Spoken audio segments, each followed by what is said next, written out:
Assalamualaikum, good morning. So, Monday na pala yung pasok ng aking anak.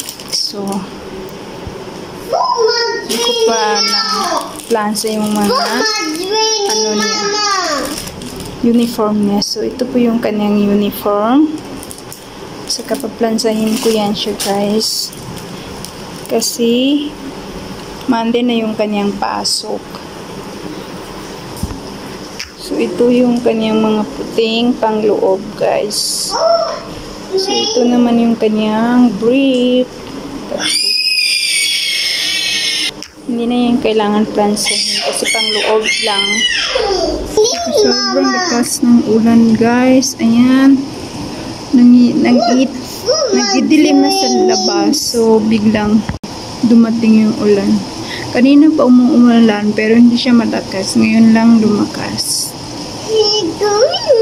So, tatanggalin ko na itong mga plastic, guys, para ma-plansa na natin. Plansado na siya, ganyan siya, oh. Pero itong mga ganito, kailangan natin yan sa plansahin. And dati na mamlans ako ng aking uniform. Ngayon sa anak ko na.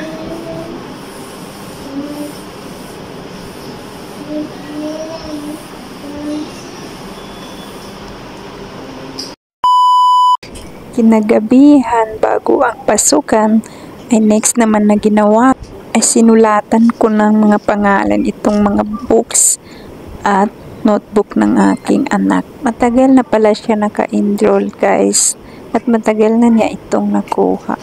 Pero nga doon ito sa baba at tinago ng ama kasi nga tuwing nakikita ng anak ko ay nilalaro niya at ayaw namin na masira kaagad na di pa siya pumasok. Kaya ngayong gabi ko pa ito gagawin kasi tulog na siya, guys. At magagawa ko yung lahat ng gusto kong gawin. Pinatulog ko muna siya. So ito yung aking ginagawa, guys. Linalagyan ko ng pangalan at idikit ko yung iskastep. Kasi ito, guys, wala kang masulatan na pangalan kasi hindi siya lalagyan ng yung name, subjects, tsaka class. So, itong books na ito ay wala yung ganun. Apat ang kanyang books na wala yung ganun. Pero yung iba naman meron na lalagyanan. So, di ko na ito linalagyan ng tape at saka name. Kasi meron na akong masusulatan doon. So, yun, guys. Kaya mas kailangan maging super mother talaga tayong mga ina. Kaya kung ikaw ay wala pang anak, hindi mo pa ito alam. Pero kung ikaw ay isang nanay, alam mo na talaga kung ano yung gawain ng ina. So, shout out sa mga kapwa kong nanay dyan na sobrang hardworking at sobrang daming trabaho. Akala nila hindi ganun karami yung trabaho ng ina pero super dami, guys. Paulit-ulit na gawain. Kaya ngayon ay naintindihan ko na kung gaano kahirap ang buhay ng isang ina. At nasa stage na ako ng ganito, guys. So, bawat stage ay ma-realize mo kung gaano naghirap yung mga nanay natin noon. Back tayo, guys. At ito pala yung kinapakita ko sa inyo ay pencil, eraser, ruler ng anak ko. At ito lang ipapadala namin sa kanya kasi nga, guys, sisirain lang at baka mawala pa yung binili namin pencil case at mayroon din binigay yung lola niya sa kanya na bago pa na pencil case. At ito naman yung kanyang juice at biscuit na ipapadala namin sa kanya at lalagyan ko pa yan siya ng bread, guys, or sandwich. So, wala pa dyan yung ano niya, guys, yung tumbler niya dun sa kusina namin. At ito pala yung kanyang mga books, guys. At ito yung sabi ko sa inyo na linagyan ko ng pangalan kasi wala kang malalagayan ng pangalan. At ito naman ay meron na yan siya malagyan ng pangalan. Yan, yung tinuro ko sa inyo. At ito naman yung kanyang mga books guys, or dyan magsusulat yung kanyang teacher kung may paparating sa siya na mga homework ng bata. At itong pencil na to guys ay color pencil na to guys ay color pencil pa ng kanyang tatay. Matagal na yan guys, pero nagagamit pa ni Hamdi pang study lang. Kasi nga guys, pero hindi na namin pinapadala yan sa kanya doon sa eskwelahan kasi luma na. At ito yung sabi ko sa inyo na binili ng tatay niya na pencil case.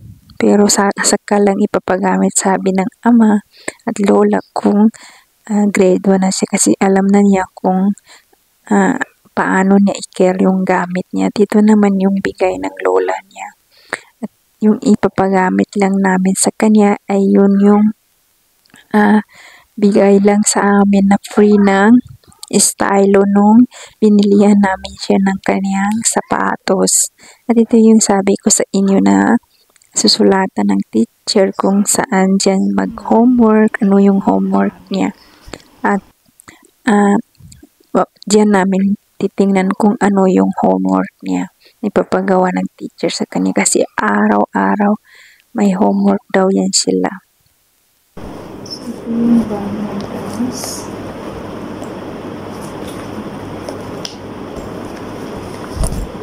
Ito lang siya ng mouse.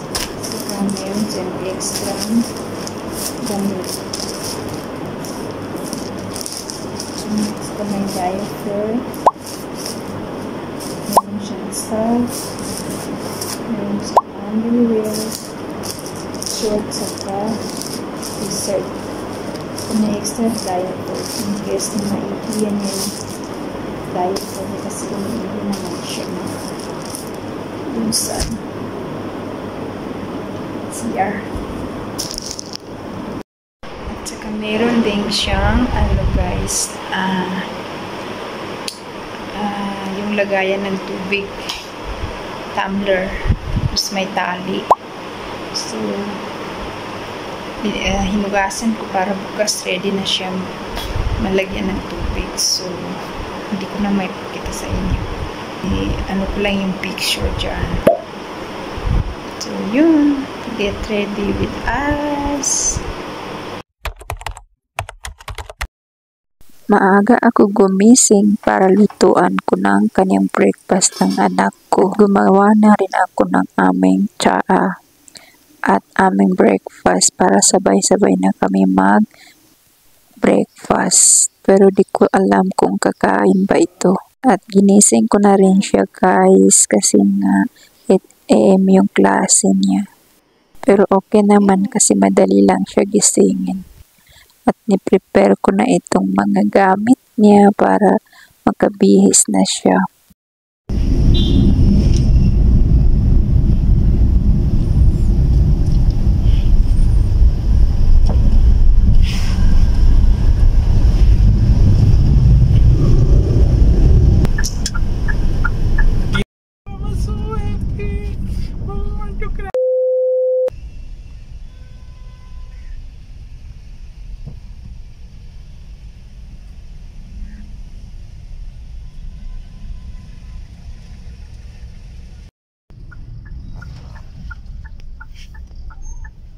Maybe because of first day. First day of school. Maybe. First day. Now, when I go home, I call Hamdi. Okay?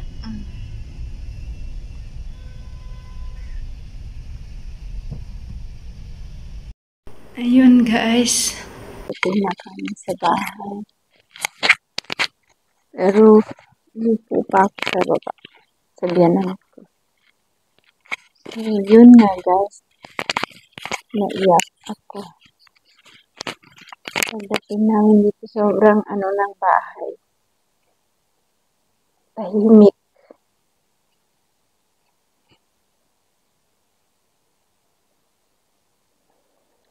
OA na kung OA pero ewan ko ba parang ano yung pakiramdam emotional na natatakot na excited yun.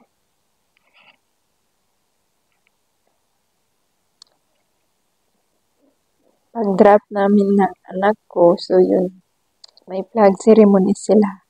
Tapos kinausap ng asawa ko yung pinaka-teacher niya.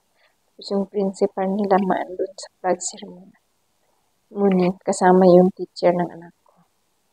Yung teacher niya. Tapos kinausap niya pero pag uwi namin yun, umiyak na yung anak ko pagtalikod na nakita niya na kami na lumabas.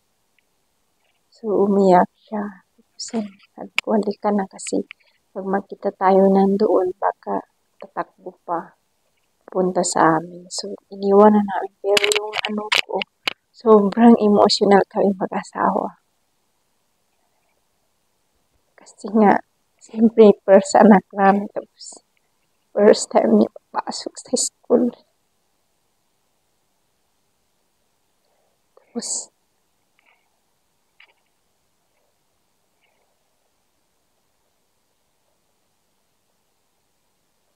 para sa akin, baby pa siya masyado para ipasok. Pero okay na yung age niya. Pero natatakot lang ako kasi yung sa Pilipinas, pwede ka mag-extend ng magulang o kasabahay o pamilya para may magbantay doon na maging comfortable yung anak. Pero dito, hindi pwede. So, teacher talaga yung mag-alaga dito. So, playgroup pa naman siya, pero ito ko nagiging emotional ako. At natatakot, excited naman. Kasi mag-aaral na siya.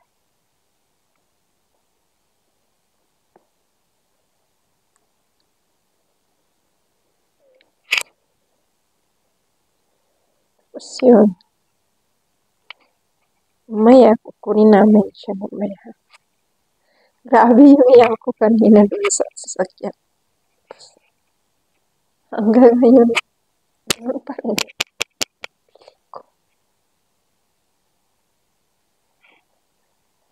Sobrang traffic kasi.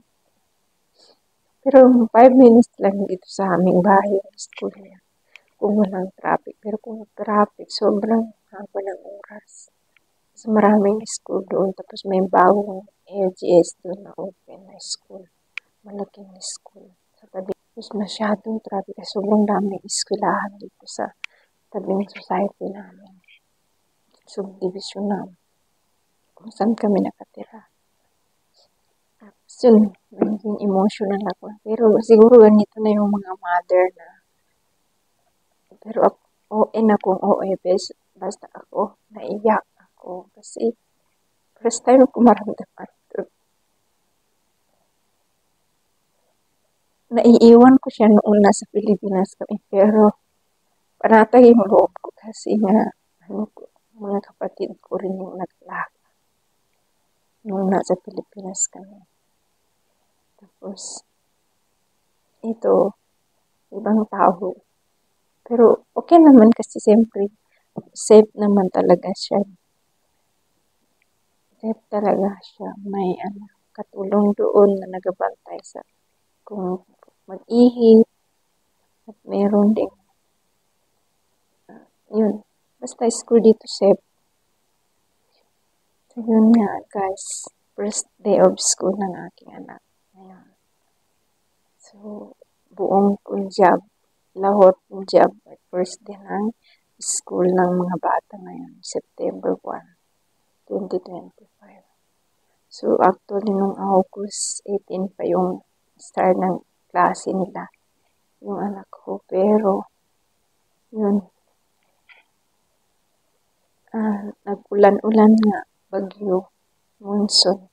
So, yun, nagbaha dito.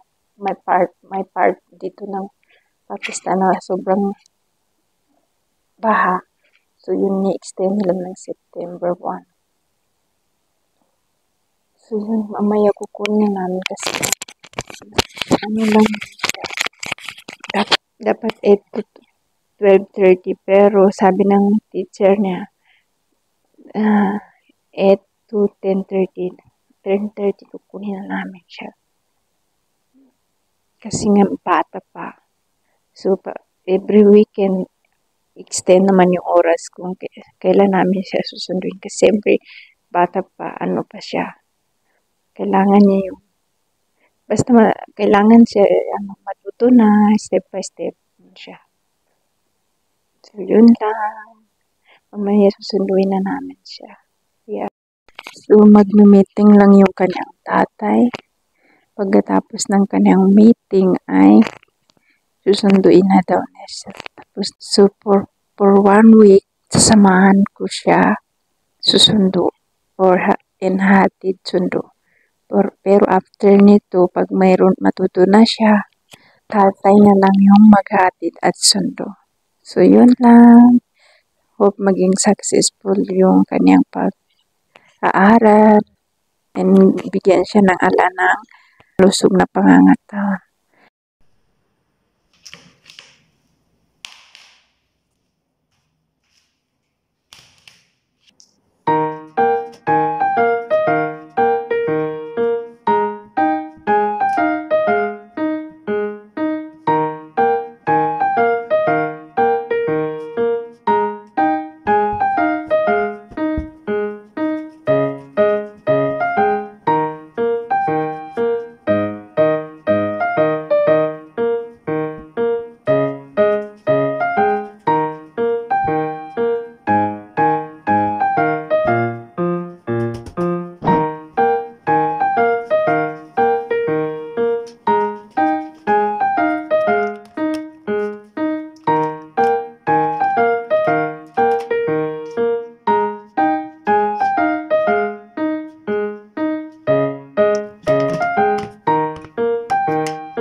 Thank you for watching. Please subscribe, likes, and notification bell. Bye!